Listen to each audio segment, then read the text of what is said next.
again, everybody, and welcome back to Paideia today. As always, I am Dr. Bill Friesen, and I am joined here, as always, by my colleagues, Dr. Scott Masson. And today we are looking at a very, very interesting writer, one George Herbert, whose fame used to be very considerable in many circles and bore out over a long time, but is today perhaps a little bit less well known than he deserves to be. And George Herbert is not just an interesting individual as a writer, he's also an interesting individual as a person whose life, and very specifically his spiritual life, affects in very striking and direct ways his poetic output. Dr. Masson, do you want to say a little bit about the man himself? Sure, just a brief introduction. So Herbert was born on the 3rd of April, 1593 in Wales. His father, Richard, was a very wealthy and influential individual. He was coming from the same aristocratic inheritance as the Earl of Pembroke. His father's a member of Parliament, Justice of the Peace, served as the High Sheriff in his region. He was one of 10 children. Because of his wealth and background, he went to Westminster School, the famous school, when he was around 12 during the day, became resident scholar there, and eventually went up to Trinity College, Cambridge in 1609, and got both a bachelor's and a master's degree, which is unusual in the day, and was soon thereafter given the title of University Orator for Cambridge. And this is a significant position for all manner of reasons, but it attests to his great fluency in Latin at any rate, because he would have studied Latin and Greek. And he was appointed a reader in rhetoric. So this is, again, to some degree, we're looking at an Augustine type figure who's also a teacher in rhetoric. And here in the classics, not only of Latin, but also of Greek. So it reflects the age in which he lived. His mother was a friend and patron of John Donne, and Donne had an influence on Herbert. He's called one of the metaphysical poets because he falls to, at least to some degree, in that same orbit of poets using metaphysical types of conceits and that sort of imagery. But I think what we can see in Herbert far more than Donne is a quiet spirit, although there are many poems in which he's not quiet, but a more of a meditative and godly man than we would associate with John Donne. Donne is far more of a colorful, bombastic figure. We've seen that in his poetry. Herbert does not have the same scandalous playing with the conventions of the courtly love conventions and so forth. There's some of that, and he's clearly acquainted with it, but he is too devoted to God to be associated with that sort of thing. And I mentioned that he was the university orator at Cambridge. He himself became an MP for a short period of time. And then when James I died, he decided to do what he planned on doing early on in his life, which was to commit himself to clerical orders. And he retreated then to a small parish life outside Oxford, where he spent the remainder of his life. He died at 39. He was never particularly healthy, but wrote these poems that are collected under the title of The Temple, and he left them to his executor, Nicholas Ferrar, and left him with the instructions: do what you see fit with these poems. He wrote them for his own devotional life. He said, if you think that they're worthy of doing anything with, then by all means do that. If not, just burn them. And Farrar published them and added to that a introduction describing the character of the man, and they were just wildly popular amongst the Puritans and those of his day, and remain so, with some hiatuses over the years. Yeah, good, excellent. A few things that we should perhaps underscore. We need to be clear here that George Herbert was set for potentially both intellectual greatness on the one hand. Being appointed orator at Cambridge is no small honor. This is a big deal. Nor a reader in rhetoric, for that matter. Right. So this individual is being marked out as being extraordinary, top of the class, quite literally. Yeah. And so he's set for intellectual greatness. He's set potentially for literary greatness if he wants to take that in secular directions. He is potentially also set up for political greatness. He is set up for social greatness by his birthright. There are many different strands of greatness on offer to George Herbert. And I have heard on a few occasions people try to explain his seemingly sudden choice to drop politics, drop intellectual life, drop social aristocratic life, and commit himself to a small country parish, taking care of it and preaching for the people who live therein, as a response to the political failure with the death of King James. And there is actually evidence, as you noted already, you alluded to this, as early as 1610, that Herbert had intended to go in the direction of the church much, much earlier in his life. And it's not necessarily a response to declining political fortunes that drove him in this direction. There's absolutely no solid evidence for that whatsoever. There are a few other things we should probably note here. His brother, interestingly, is one Edward Herbert. And Edward Herbert is oftentimes pointed up as being one of the fathers of 18th century deism. And when we come to the next season, because this is the last episode in this season, we will have to address the rise of deism head on, and we will do so, of course. So it's interesting here because George Herbert himself would have had many, many problems with deism. He was very theologically well-trained, sound, and orthodox in every normal respect. So we need to keep that also in front of us. He also built in his short time in that country parish a superb reputation for quietly going out and taking care of people. He was extremely, extremely diligent. He was quiet about it. He was oftentimes observed taking care of these individuals, sick individuals, poor individuals, those who needed counseling through mental, spiritual suffering, things of this nature. But he would be observed almost accidentally and incidentally in the act of doing so. And there's a number of literary figures coming up soon who have the same kind of secret life of taking care of people off the radar, in the shadows, while nobody's looking. And George Herbert is one of these persons as well. When he married his wife, one of the first things he did was he took in his 3 orphaned nieces as their own children. But as you noted, he died young. He died 39 of consumption, which is a bad way to go, obviously. And one can only imagine, speculate what his output would have been had he lived to a ripe old age. But of course, we will never know this. Yeah. Now, Dr. Masson, there were a few poems that we had in our sights here, and I believe the first of these is Herbert's poem "Aaron." Yeah, it's not the best known of his poems, but it's one, when I teach 17th century literature and spend a few classes on Herbert, it's one that I find is particularly moving and helpful. It illustrates various features of Herbert's prose in general. And one of them is just the parallelism we can note between the 5 stanzas and the thematic and the building on ideas and allusions and different connotations of words that really reflect his learning, but also his theological mind and the way it operates. Aaron is the brother of Moses, of course, and he was in addition to that, a priest, and wore the Urim and Thummim on his breast, whatever the name of these things are. They were consulted. The different stones on it represented the 12 tribes of Israel and so forth, and they were consulted as oracles.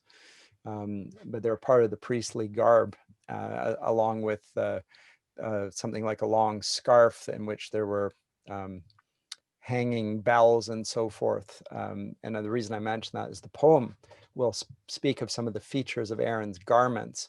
And what Herbert does is meditates on the significance of the particular paraphernalia that Aaron is dressed in, and speaks also of the priesthood of all believers in that which is a Protestant doctrine as well. So there's reflections on human nature, on Christ's nature, on the priesthood, and also on humanity in relation to that. And so all of that, I think, is really interesting.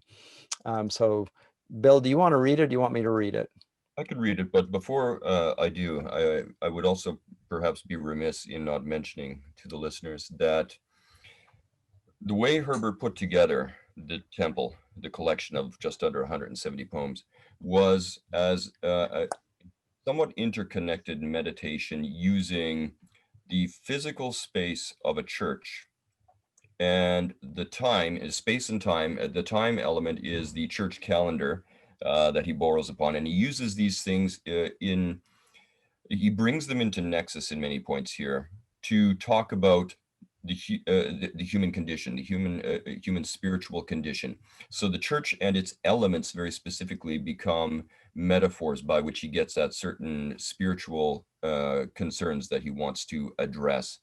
And likewise, as a human's life plays out in oftentimes not predictable, but regularly repeated ways, so too the church calendar plays out the year. And this too becomes now a chronological metaphor for the life of an individual person, as well as for humanity in general. So I just want to really have the listeners zeroed in on the fact that there is this continuous space-time metaphor of church and church year, which he is addressing here. And here, of course, if you're familiar with the Anglican Church, or for that matter, Catholic or Orthodox churches, there is a room in most of these called the vestry. And in the vestry, of course, you have the vestments, the regalia of the priest. And so again, it might sound as if he's talking about the divestments of Aaron in some kind of abstract sense. But of course, any Anglican who's familiar with how things are done, at least in Herbert's time, would immediately recognize that this is again taking advantage of that metaphor of what one finds within the church, whether it's a stained glass window or an altar or anything like this. In this case here, it's the actual garb that he used. By the way, I should also mention that Herbert was known to faithfully put on 2 services a day, and would himself regularly attend services at a nearby church as well. So extremely devout individual in that sense. Let me read the poem. Well, and then, one final point, and it's because you really drew it to my attention that I should have said this. The temple, the description of this, it's a temple's not a church. The temple is the Jewish site of sacrifice, the venue of sacrifice. But in the book of Hebrews, it speaks of the description of the temple as being an exact copy of that which exists in heaven. And of course, the temple also, Christ refers to his own body as a temple. You know, destroy this temple in 3 days, I will raise it up again. So it has, again, just all of the things that you talk about in terms of the church calendar, the devotions that take place within it all. So there are numerous layers on which the poems need to be read, and there's a terrific richness to it. And I think your reading will bring that out in this poem. yeah, it unfortunately, it sometimes takes a bit of training to make all the connections that you're talking about. You have to know your scripture well. You have to know the various church traditions that follow thereafter. You have to know a bit about the Anglican Yep. consideration. All these things have to be brought together. And Herbert is elegantly connecting, illuminatingly connecting a lot of different strands that you and I are so occasionally lucky enough to point out to students, you more so than I. But let me read the poem, and then you can speak into that. Sure. So this is Aaron. Holiness on the head, light and perfection on the breast, harmonious bells below, raising the dead, to lead them unto life and rest, thus are true errands dressed. Profaneness in my head, defects and darkness in my breast, a noise of passions ringing me for dead, unto a place where is no rest. Poor priest, thus I am dressed. Only another head I have, another heart and breast, another music making live, not dead, without whom I could have no rest. In him I am well dressed. Christ is my only head, my alone only heart and breast, my only music striking me even dead, that to the old man I may rest, and be in him new dressed. So holy in my head, perfect and light in my dear breast, my doctrine tuned by Christ, who is not dead, but lives in me while I do rest. Come, people, errands dressed. Yeah. Thank you. Yeah, great. And it is a terrific poem. I find it enormously moving. And one of the things that's striking about it is just the parallelism and the intricacy. This is not a poem that he just threw off spontaneously. It clearly required a great deal of crafting and reflection on not just the ideas in it, but the very language that he uses. And you can see the parallelism exists on not just in the fact that there are 5 stanzas of 5 lines, but each individual line is reflected in the subsequent stanzas. So at line 1 of stanza 1 is reflected in line 1 of stanza 2, and likewise in line 1 of stanza 3 and line 4, etc. And so, and there's a building and a sense of development in the poem. So it begins with the model of Aaron. Aaron, who's the priest, again, the brother of Moses, dressed in a certain fashion, and he's dressed with something on his head, which reflects the holy, that this is the holy garb that the priests of the temple wear. Holiness on the head, light and perfection on the breast, harmonious bells below, raising the dead. Again, I mentioned the bells hanging from the robes of the priests. To them unto life and rest, thus are true Aaron's dressed. So this is the, as you said, the vestments, the regalia of a priest to begin with. But as is typical of Herbert, he reflects on his unworthiness to be in such a position as to wear such vestments that reflect holiness, because he is not holy. He acknowledges his state of sinnership before God here. And so this is where he begins. So the template is that of Aaron. And note that it begins with the head, the breast, and the dressing. And so he moves on in the second stanza, profaneness in my head. So holiness on the head, but profaneness in my head, defects and darkness in my breast, a noise of passions. So in the first stanza, it was harmonious bells. In his case, it's a noise of passions ringing me for dead, not raising the dead, but ringing me for dead, unto a place where is no rest. Poor priest, thus am I dressed. Now he's speaking of his natural, sinful human nature. That's how he comes. But that's not how he remains, because only another head I have. And note that he enjambs the line then. So he finishes with head, but then it runs over into the next line, this breach in the, up to this point, regular, not just meter, but the form of the poem. Only another head I have, another heart and breast, another music, making live, not dead, without whom I could have no rest. In him I am well dressed. Now, anyone who's got Christian theology recognizes whom he is speaking of here, but if it's unclear, then the fourth stanza makes it clear.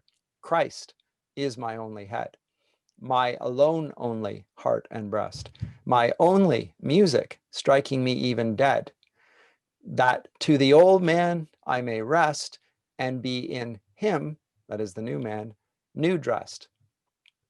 So, holy in my head, perfect and light in my dear breast, my doctrine tuned by Christ, again the musical metaphor, who is not dead, but lives in me while I do rest. Come, people, Aaron's dress. Now he is the Aaron with which he began the poem. So there's this terrific sense of closure. He begins with an Aaron that's not, that he is not, and now here's the Aaron that he is, but the Aaron that he only is because he is in Christ. The old man is, the sinful man has been put to death on the cross, and the new man has taken life in him, the life of Christ, the Holy Spirit given to him, and brings him. And so all of the connotations of profaneness in his head, and darkness, and music, all of these different connotations of sound and sight are transformed into the man that he sees in front of him. all these reflect Christian theology, but they're also themes that are in biblical writing again. So Paul speaks about Christ being the head of the church and we being his body. And yet those who are in Herbert's position are representing Christ when they speak and administer the sacraments, do as Bill said, when he is holding his services, there's an element of modeling going on there. And all of this is presented in terms of being dressed. And of course, this is the Apostle Paul's favorite motif, is to be in Christ and to be clothed in his righteousness. So very rich metaphors being used by Herbert and reading with great literary sophistication. Yeah, a few things struck me there as you were unpacking the poem somewhat. First of all, is not just the extraneous connections that you're able to make with what Herbert is writing to all sorts of traditions, theological traditions, biblical traditions, and so on. Certainly, there's a great wealth of very illuminating connections that he makes there. It strikes me that Herbert's mind is enormously metaphorical in ripple upon interconnected ripple. But it's also extraordinarily ordered. There's no chaos to the connections, to the metaphorical chains that echo down time. So this is something that, but it also struck me that within the poem itself, it is also depending heavily upon the connection and the connection, upon the repetition, upon the echo with variation. It's repetition and variation. Yes. I remember being taught this at a very early stage in my undergraduate, that when you're in doubt, read for repetition and variation. And Yes. Herbert seems to pay massive dividends, both on the internal as well as the external levels of the reading of the poem when it comes to this kind of thing. Which means that if you're reading a poem like this and you don't necessarily have all the information with which to make the external connections, that's okay. You will still get a very serious payoff with Herbert because you can still make those internal connections if you're willing to engage in a faithful, close reading of the poem and make the connections within. The second thing that struck me was just because I've seen this with poem after poem by Herbert. He's not one given necessarily to self-flagellation. He doesn't beat himself up spiritually excessively. But he does so on a regular basis. And like you said, he's not like Donne. Donne, you oftentimes get the sense that Donne has one eye on the mirror as he rages and bellows and, does all the spectacular stuff that John does, or on the audience. You don't get that sense from George Herbert. George Herbert seems to be genuinely introspective. Remember, he said, look, if you don't like these poems, no worries, burn them. So he does not necessarily have a self-conscious eye on the audience, which makes his humility to me all the more moving. Because remember, this person was if anybody in George Herbert's day was in a position to be rather full of themselves, George Herbert is an excellent candidate, intellectually, socially, politically, the list goes on. Yeah. And yet, this man quietly to himself looks realistically now in the mirror, and does not try to cover up what he sees, doesn't wax melodramatic and sensational about it, just simply puts it out there in front of you like he does here in stanza 2. But he does this in numerous other places as well, probably most spectacularly, to use that dangerous word, in a poem that we're not going to look at today, The Caller, which is, I mention it only here because it's regularly anthologized. And there he actually really pushes that impulse of looking at his fallen side in great detail until the last two lines. But in any event, Scott, did you want to say more about this poem here? We could talk about this poem for an hour, but I think then we won't get to some of the other poems, but really it is that rich, full of biblical allusions, theological significance, the literary features alone. And I think that's a good point. We do add those in terms of our commentary to the poems, and of course, not everyone brings that sort of those skills and that knowledge to the text, but the text can be read simply by observing it very closely. So again, the last word of every first line is head, the second is breast, the third is dead, the fourth is rest, and the final is dressed. Everyone can note that simply by, and then you look at the different ways in which it's used, and you see a terrific variation in this. And those points of repetition and variation, I think, are rightly highlighted by you, Bill, because that is exactly how literature tends to work, is through the principles of repetition and variation. And that's what allows for a sense of harmony in it, which is really a part of the whole poem here. There's a harmony that comes with being in Christ. And so that's a theological sense again. So it's, yeah, terrific stuff. Yeah, you mentioned before we began recording that many of these poems, you can read them again and again and again and continue to be enriched by ever new discoveries, ever new lands, if you like. And I think that's very much the case, for instance, here with Aaron. I think you and I could probably read this thing and take it apart by ourselves in close reading many times over and still realize great wealths, great artistic wealths, great spiritual wealths that come out of a poem like this.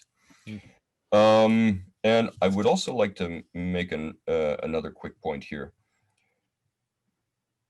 I could give the wrong impression by talking about the intricately and elegantly interconnected structure of his poetry, that I'm describing a piece of craft work, which is very, very complex and well made and impressive on that sort of practical level of efficiency.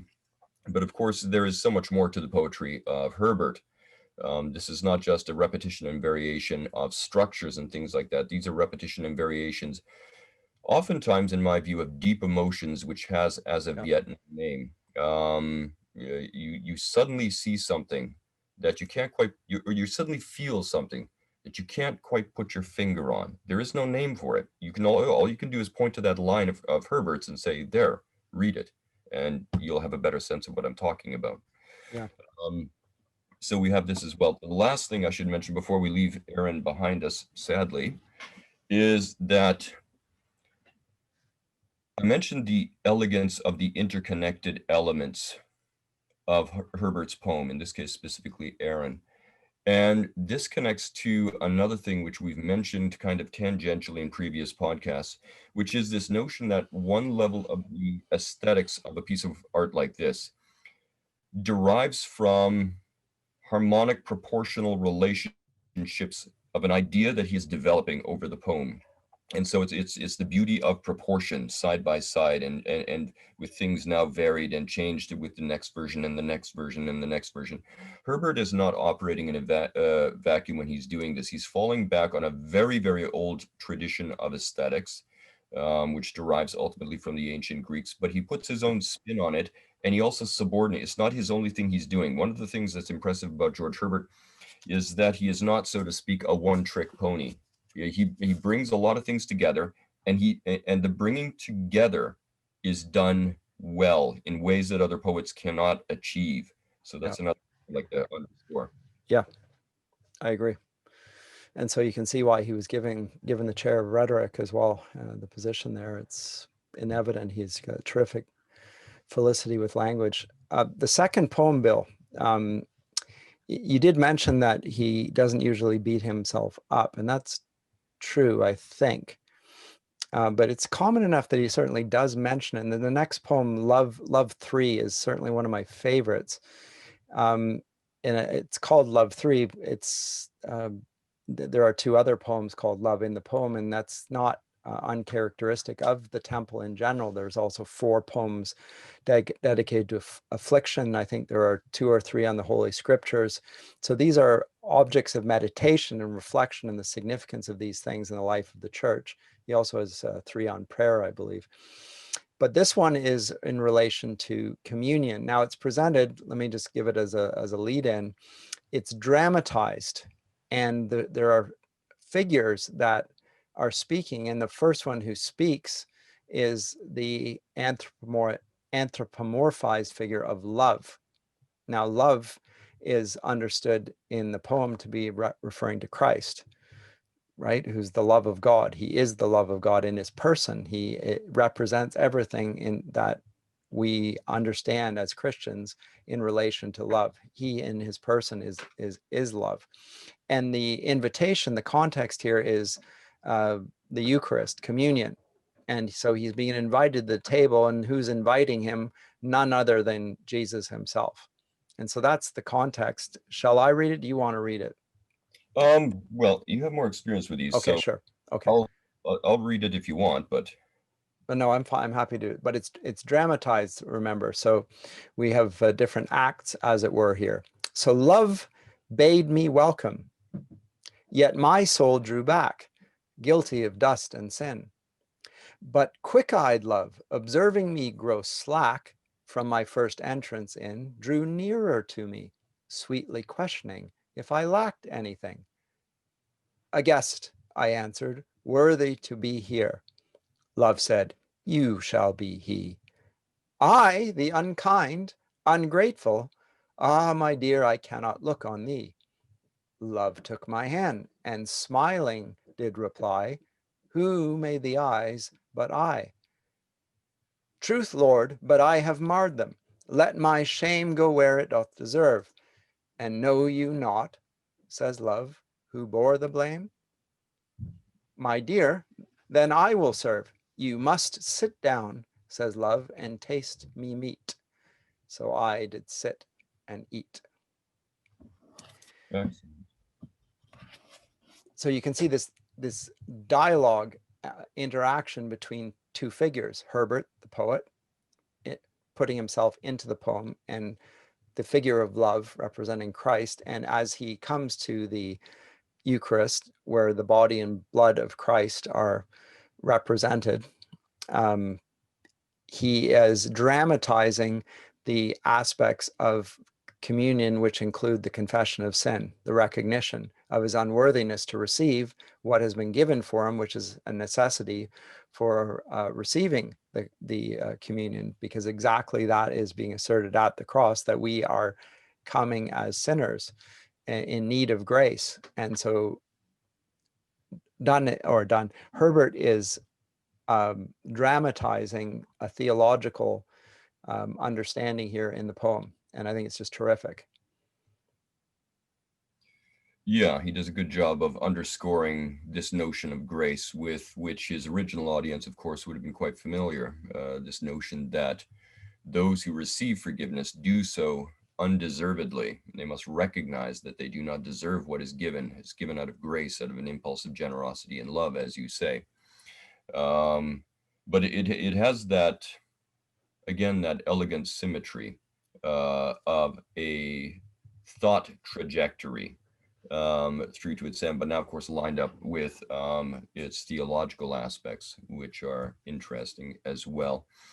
You mentioned also the anthropomorphizing, the rendering of something into human terms, and very specifically as I should have said personifying. That's it. It's not anthropomorphizing, it's personification. That's what's going on. Sorry. that's okay. Um, what was I going to say about that? Oh yeah, and of course, this is exactly what allows him to turn this into a degree of characterization, deploying here as well. So again, we see that once more, Herbert is not a one-trick pony. He's got various things he likes to do in his poetry. And he's also, again, you know that he's not necessarily showing off his expansive skill set, because there was a very real chance that these poems would never see publication. So this too is, I find, endearing on the part of the author. It's interesting that, I mean, communion in all Christian denominations is considered to be a sacrament. And note that the initiator of the action is love himself. He bade me welcome. So it's something that we are not only recommended that we are to do, we are commanded to do. Now, the command has the force of an invitation. It's not you are going to do this, you're going to do this against your will. But in the hesitation of the figure of Herbert in the poem, there's an awareness of his unworthiness, which actually is the correct understanding of exactly what is transpiring here. And there's nonetheless the insistence of the figure who bids him welcome that he be served and not serve. And so there again, there's an echo of Peter to some degree when he calls upon his disciples that he will wash their feet. And Peter says, no, no, no, let me do that. And he said, no, no, you're not going to do that. Unless I do it, you will not be clean, etc. That's the same sort of thing going on here. The Christ who is leading the exchange is nonetheless the servant in the whole interaction, and likewise is also the meal that will be served. So again, a great deal of Christian theology being packed into this dramatic exchange. Yeah, again, it ties into other stuff that you and I have discussed in previous podcasts, mostly in season 1, such as here we have a very specific, very targeted instance of Christian mimesis, if you like. Yes. Why are we to imitate Christ? Well, here's your argument. See the power and the beauty of Christ doing it. And insofar as you are moved mimetically, you yourself are drawn into and desire to do what you have found beautiful when you saw Christ do it. So this comes back to the old, now worn out saying that we are to operate in imitation of Christ, imitatio Christi. So we have that going on in here. So this is, again, one of the ways in which poetry as an art can move you to theological ends, which I find very, very interesting, is through that mimetic engine, that mimetic dynamic, which is so powerful when the example of Christ's comportment is carefully contemplated and expressed in such a manner. The other thing that I'd like to say here very briefly is that most Anglicans would have been taking confession on an extremely regular basis. So there is a chance that what is happening in confession can be worn out through sheer quote unquote overuse, that the power of what they're actually enacting there when they come to that sacrament no longer has that powerful effect upon their minds, upon their imaginations. And what Herbert's poem seems to do to me, one of the many things it seems to do to me, is it seems to, again, defamiliarize what's actually going on here. Yep. It becomes two actors. It's a dialogue all of a sudden between two personalities, whereby this is actually played out like a drama on the stage of the reader's imagination. And all of a sudden you think to yourself, oh, that's right. This is a big deal for reasons X, Y, and Z. And it comes in a certain spirit that I need to be more awake to, sensible to. So, yeah, terrific. Shall we move on? sure, absolutely.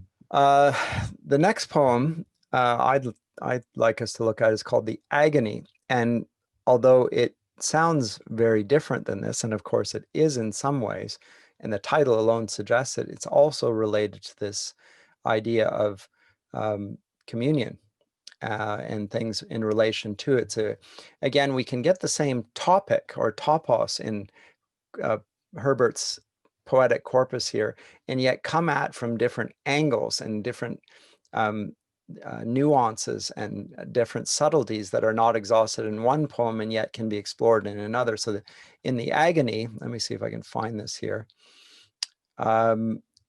We have a rather more distant and abstract take on communion. So it's not presented in a dramatic form, it's presented in a contemplative form. And the significance of how of this act, which seems so intimate and personal in the previous poem, is in the poem The Agony, presented in almost cosmic form. The weighty significance of the act of communion are being explored, but the poem's called The Agony, and it begins rather differently. Bill, do you want me to read it, or would you like to read it? I'll have a go You at do it. it. Okay, good. The philosophers have measured mountains, fathomed the depths of the seas of states and kings, walked with a staff to heaven and traced fountains.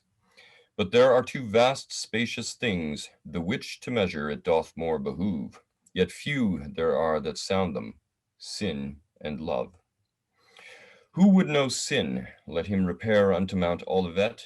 There shall he see a man so wrung with pains that all his hair, his skin, his garments bloody be.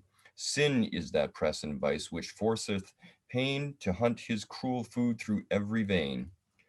Who knows not love, let him essay, and taste that juice, which on the cross a pike did set again abroach.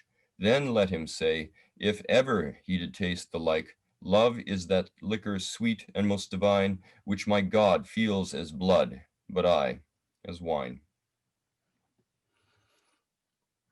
So it's a three stanza poem, 6 lines each, once again. Begins with the, as I say, the terrific, if not cosmic, importance of the themes of the poem. And there are two, the conjunction and relation of sin and love, these two apparently dissimilar objects. But he begins with the abstract and the really the intellectual plane. Philosophers have measured mountains. It's almost like an undergraduate essay. It begins with the very general, the ridiculously generalizing for as long as people have thought. Lowly the earth cooled. Philosophers have measured mountains, fathomed the depths of seas, of states and kings, walked with a staff to heaven and traced fountains. But there are two vast, spacious things. Actually, neither of them are spacious at all. And so this is an interesting adjective to use. Two vast, spacious things, the which to measure it doth more behoove, yet few there are that sound them, sin and love. So when he talks about these spacious things, he's talking about them in terms of height to some degree, and measurement and breadth, and yet sounding them talks about the depth. And so he's evoking this biblical phrase, how long and high and wide and deep is the love of Christ. But he's also talking in the same way about how long and wide and high and deep is sin, and how all pervasive the two are, and yet the one covers the other. And that's what but his opening gambit is to talk about how significant these two motifs are in relation to the Christian life. So that's the first stanza. And then he breaks it down with the first one, sin, and then the second one, third stanza, that is, he deals with love. And in both cases, he's going to build on using the very same technique of repetition and variation that we talked about earlier, but he's not going to do it in the same way that the first line will be repeated in the first line of the following and the second and the second. No, it's more thematic here, and in terms of motifs rather than in terms of actual lines. So if you want to know sin, then go to Mount Olivet. Well, what happens on Mount Olivet? Well, in the Garden of Gethsemane is the event being referred to, where Christ is so in such agony at the prospect of the cross that he sweats blood from through his pores. That's the agony. The agony being referred to here is the horrible experience of sin, which Christ is being visited with, and the wrath of God at sin, which Christ is again suffering in agony even before he reaches the cross. That's what he's talking about. And so we have a pre-crucifixion agony taking place. Christ's blood is making his whole garments bloody. And he's in agony over that. and he's falling down like a man drunk. In the text, there's a suggestion that he keeps falling down in the Greek. On the other hand, in the third stanza, who knows not love, let him essay. Let's go to an even more extreme example. Well, that's the cross. That juice which on the cross a pike did set again abroach, and then let him say, if ever did he taste the like. Now he's thinking in terms of the blood in relation to the communion wine, and which God feels as blood, I as wine, and talking about then the relation of the presence of the real presence of Christ in the communion. What is that right relation? Herbert's not delving into the controversies of the day, I don't think, and whether this is a transubstantiation or a consubstantiation, or whatever. Is he taking a Catholic stance on it? Is he taking a Lutheran stance? Is he taking a Calvinist stance, which is that it's under the bread and under the wine. It's there in some way and not just a bare memorial, as Zwingli would have it. But instead he presents it in terms that really are skirting around those controversies and nonetheless acknowledging the absolute vital significance of the event. Yeah, one of the things that interests me about this poem is that you said right at the beginning, and quite rightly, that these two things seem to be polar opposites, sin and love. And you can see by the time you reach the end of the poem, if you've been thinking and taking in what Herbert's actually communicating to you, that they are necessarily interconnected within this particular worldview. You cannot have one with the other. That blood of agony is also to use an awkward metaphor, is also a sort of an ambrosia to the sinner who is on the other side of these sorts of things. So there's a very neat interconnecting again. And we're seeing this again and again from Herbert. It's all over the place. I think you're right. He is not trying to get into controversy. I think John Donne might have been tempted, had he written a similar poem, to get into the controversy of things because he likes kicking things over and setting them alight. But that's that's done, and perhaps that's, maybe I'm being unfair here, but perhaps that's why he has a larger, more avid readership nowadays. But nevertheless, having said that, there is a cool, calm, theological, intellectual, artistic competency that you see Herbert deploying here yet again. And this speaks to the reasons for why he was admired in so many varied fields prior to getting to this point here, this poem here, where he garnered that respect and those high accolades from all these individuals, whether that's politically or intellectually or whatever else it might have been. We also have to remember here that, like I say, he is dodging this debate on transubstantiation. If you don't know what that debate is about, I wouldn't worry myself too much at this point. I always thought a rather ridiculous debate until I actually got into the debate rather deeply and realized, no, there are actually some pretty serious. That's a big deal. So yeah, I need to pay attention. But we need that distinction again between dogma, doctrine, and opinion. Here we can this transubstantiation and the blood is wine and so on, and wine is blood, falls uneasily on that boundary between dogma and doctrine. So Herbert, I think, quite wisely just decides, no, that's not really what I want to, that's a distraction. I won't do that. I won't get into that. So yeah, and the relation between the two, it just struck me, what do these two things have together? Well, they are related because sin and death are related together. The consequence of man's first disobedience, namely sin, is that he will die. That's the penalty for sin.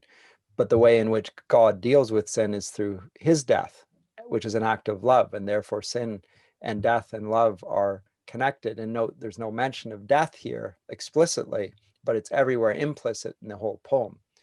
And so that's also lurking in the background here, the implicit reference to the way God deals with the consequence of sin, namely the death of his son, the ultimate act of love. Yeah, again, it speaks to this tremendously careful proportioning of symmetry. I was going to say of ideas, but I think notions is probably a better word for that, that Herbert brings together here again and again. This also gives us an opportunity to register the different nature of how George Herbert gets at that conceit, whether you want to call it a metaphysical conceit. Here I'd back off and call it a theological conceit. But in any event, he's yoking together things, you might even say violently, seemingly unlike. But unlike Donne, the connection by the end of most of Herbert's poems seems inevitable, seems apt. It's just right, yeah. Where it doesn't necessarily have an easy, clean finish when you're dealing with John Donne. And he doesn't, to Donne's credit, he doesn't necessarily want it to have a clean, symmetrical finish where you think to yourself, this is how it always ought to have been. I should have seen this. So he's, in his defense, he's doing something different than Herbert. But having said that, Herbert is no mere imitator of Donne's poetic conventions. As we said, the spirit in which Donne proceeds is a very different spirit than that in which Herbert, who is nevertheless close friends with John Donne, of course, Herbert is doing very much his own thing with all of the same stuff that Donne is working with. Yep. Great. Bill, I'd love to do more of these, but I'm going to get raked over the coals if I don't come to dinner in a second. So I think I had better put an end to this here. I wanted to look at the Elixir and the Pulley and so forth, and I do commend both of those poems to you. The Elixir is a particular favorite of mine.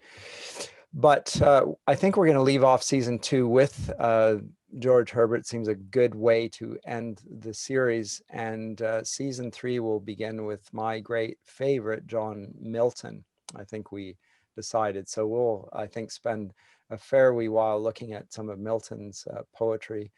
And I think our listeners and viewers will take great delight in that. But once again, I'm Dr. Scott Masson with Paideia Today here with Bill Friesen, my colleague, and we will see you next time. Take care, everyone.